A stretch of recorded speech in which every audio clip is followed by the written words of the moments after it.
Tell me about Roderick. You tell me about Roderick. Roderick's a real nasty, evil court. He's the king's right-hand man. He's the politician of the piece, isn't he? Yeah. He's the king's courtier who advises the king. He wants to marry the king's daughter.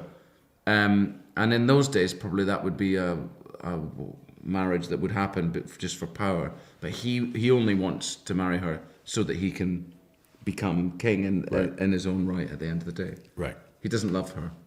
And I play Elmont, and I look after. You tell me what do I do? Well, Elmont is one of the heroes of the story. He's the most noble knight that there is, and he's protected the king and I guess the queen at one point, right before she died, right? Yeah, right. The never Elmont really story see with the that. queen is one that we don't talk about very much.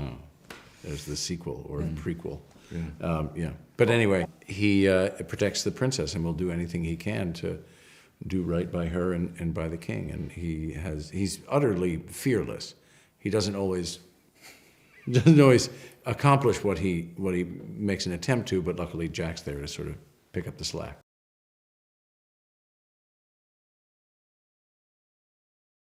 The actual process of working on a green screen stage is it becomes purely technical in a way. And we are instinctive, reactive beasts as actors. And you're having to imagine not only what might be there, but also what you're reacting against. What might they do? With another actor, you react off instinctively. You don't think about it. So that it's like a one-sided conversation when you're pretending to act with a giant. So it's complicated. It's very difficult, tedious, boring at times. It's much more interesting to work with another actor. You're getting something back, and each take can be different. It's a dialogue. It's an emotional exchange, whereas that becomes you sort of throwing out things emotionally into the ether, and you don't quite know what you're doing.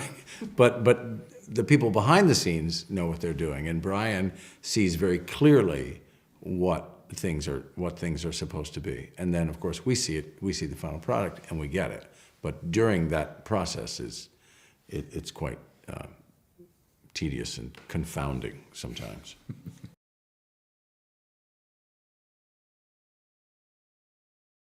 Riding horses is always a great pleasure, and I've always loved to do that. And that was fun because it's a great pleasure to ride a horse. The climbing was awkward because of the armor, and it was often raining, and you're carrying a lot of equipment, and you've got harness, which is uncomfortable. And so the climbing was the most challenging thing, really.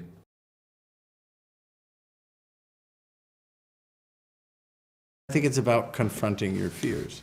I think that's one of the overriding themes of the film.